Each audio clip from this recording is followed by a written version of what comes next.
Kenalkan, aku Galuh. Aku adalah dosen dari D3 Akuntansi UNS Kampus Kabupaten Madiun. Hari ini aku akan menjelaskan perihal perhitungan aset biologis berdasarkan PSAK 69. Apa itu aset? Nah, banyak yang belum tahu aset itu sebenarnya apa sih? Jadi, aset itu adalah kekayaan atau sumber daya yang memiliki manfaat. Contohnya seperti gedung, kemudian alat elektronik, kemudian kendaraan, atau bahkan tanaman dan hewan yang diternak. Apa itu aset biologis? Nah, aset biologis adalah aset yang hidup dan bertumbuh, di mana PSAK 69 itu mengatur untuk pengakuannya, pengukurannya, dan pengungkapan untuk aset biologis dan hasil panen. Untuk kapan aset biologis itu diakui sebagai aset biologis adalah ketika aset tersebut itu sedang mulai tumbuh dan masih hidup, maka dia dianggap sebagai aset biologis. Contohnya apa? Semisal kayak tanaman. Kalau misalnya tanamannya baru benih dan dia kamu tanam, dia belum dianggap sebagai aset biologis. Tapi ketika dia baru bertumbuh, maka dia dianggap sebagai aset biologis. Atau kalau semisal hewan, katakanlah kamu punya sapi. Ketika sapi itu tidak menghasilkan, maka dia tidak bisa dianggap sebagai aset biologis. Tapi ketika sapi itu menghasilkan susu, maka dia dianggap sebagai aset biologis. Bagaimana jika sisa dari tanaman tersebut diolah kembali dan atau dijual? Jadi, ketika kamu udah nanam, kemudian dia tumbuh. Ketika tanaman itu tumbuh, kemudian kamu panen, dan panennya ini tadi kamu simpan, maka panennya ini tadi menjadi persediaan. Sementara tanaman yang masih tumbuh, itu dianggap sebagai aset biologis. Ketika kamu mengambil sisa-sisanya, seperti mungkin batang yang rusak, atau mungkin daun yang tidak sesuai dengan kualifikasi, dia kamu olah, kemudian kamu jadikan limbah, maka dia masuk ke dalam aset lain atau persediaan lain-lain.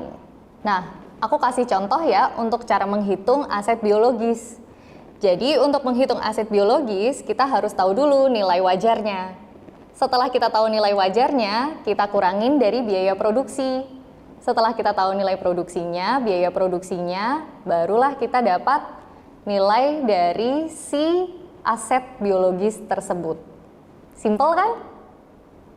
Aku kasih tahu contohnya. Semisal kamu punya tanaman 2.500 pohon. Terus estimasi dari hasil pohon itu tadi daunnya ada 0,3 kg. Kemudian total daunnya ada 750 kg. Untuk rendemen minyaknya nanti ada 2,5% dari si daun itu tadi. Dan estimasi minyak yang jadi itu adalah 18,75 kg. Nah, yang harus kita ketahui pertama adalah harga pasarnya dulu. Semisal nih, sekarang kita tahu harga pasarnya untuk minyak nilam itu adalah 580.000 per kilogram. Jadi estimasi nilai brutonya atau nilai kotornya adalah yang tadi udah kita hitung, yaitu 18,75 dikalikan dengan nilai harga pasar minyak itu tadi, yaitu 580.000, di mana sama dengan 10.875.000 rupiah. Tadi kita udah habis ngomongin nilai kotor, sekarang kita ngomongin biaya produksi. Biaya produksi ini kita hasilkan dari semisal kamu mindahin barang atau mindahin bahan, kamu butuh transport. Biaya transport ini tadi juga dihitung sebagai biaya produksi. Kemudian biaya distribusi dan packaging. Jadi ketika sebuah barang sudah jadi, sebuah aset ini tadi akan dipindahkan ke gudang dan ditaruh di dalam kotak. Nah, kotak-kotak ini tadi itu juga ada biaya produksinya. Kemudian masih ada lagi, yang satunya adalah alat destilasi. Biasanya kalau minyak, misalnya butuh didestilasi, kita biasanya antara punya atau sewa. Kalau sewa, dia akan masuk juga ke dalam biaya produksi yang bisa menambah atau justru mengurangi biaya atau nilai harga aset kita. Untuk biaya produksi, aku kasih contoh di sini ada untuk transportasi yaitu 350.000 dan kemudian ada biaya pengemasan dan distribusi sebesar 250.000. Kemudian transportasi dan pengemasan distribusi ini tadi ditambahkan atau dijumlahkan menjadi 600.000.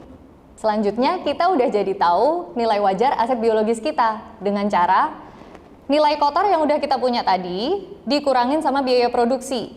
Nah, nilai kotornya berapa? Tadi ada 10.875.000. Kemudian dikurangin biaya produksi. Biaya produksinya tadi berapa? 600.000. Sekarang 10.875.000 dikurangin 600.000 sama dengan 10.275.000. Itulah nilai wajar harga aset kita. Nah, sekarang kita masih punya kan tanaman yang sebelumnya udah kita tanam. Biasanya tanaman yang udah kita tanam itu nggak cuma sekali panen kan. Biasanya dia akan beberapa kali panen dalam waktu 1 tahun. Ketika dia melakukan beberapa kali panen, biasanya akan ada yang namanya kenaikan atau penurunan harga. Disitulah terjadi yang namanya reevaluasi atau penghitungan ulang.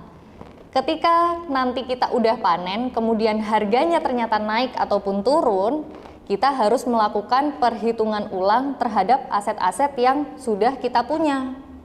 Jadi semisal, tadi kita udah punya harga pasar kita di 580.000 per kilogram. Sekarang harga pasarnya naik, jadi 620.000 per kilogram. Sekarang dengan nilai baru kita kalikan dengan persediaan yang sudah kita punya, yaitu 18,75 kg dikalikan dengan harga pasar yang baru, yaitu 620.000 per kilogram, di mana sama dengan 11.625.000. Sehingga kita bisa tahu kenaikan nilai yang kita punya itu adalah 11.625.000 dikurangi sama 10.875.000. Yaitu 750.000. Itu adalah kenaikan dari harga pasar kita yang lama. Jadi setelah kita udah memanen pohon-pohon yang kita punya, tanaman-tanaman yang kita punya tadi, dia nggak bisa selalu dianggap sebagai aset biologis. Tapi ketika dia udah dipanen, dia udah dianggap sebagai persediaan. Maka setelah panen biasanya dicatatkan berdasarkan nilai wajar saat panen. Seperti yang tadi udah aku jelasin, yaitu 18,75 kg dikalikan nilai harga wajar pada saat itu. Ada pertanyaan biasanya, kalau misalnya aku punya benih dan benihnya ini aku jual, gimana? Kalau benihnya nggak ditanam berarti dia tidak dianggap sebagai aset biologis. Tapi kalau benihnya dalam keadaan ditanam, kemudian dia dijual, berarti dia dianggap sebagai aset biologis. Di mana berarti kalau dia dijual, berarti Anda menjual aset biologis Anda. Dan aset biologisnya diakui dengan nilai harga wajar. Bagaimana jika menambahkan perawatan pada aset biologis? Sebenarnya menambahkan perawatan pada aset biologis itu tidak serta-merta menambahkan nilai harga wajar aset, tapi bisa jadi menambahkan juga. Bukan karena kamu memberikan pupuk, menyiram, kemudian memberikan pestisida, tapi justru karena hasil dari aset biologis tersebut itu menambah nilai dirinya. Dengan kamu memberikan pupuk, dengan memberikan pestisida, maka tanaman tersebut jadi sehat. Sehingga dia menambah harganya sendiri dengan menjadi tanaman yang unggul. Nah, itu tadi adalah perhitungan aset biologis berdasarkan PSAK 69. Kalau masih ada pertanyaan, boleh ditanyain via kolom komentar ya. Terima kasih.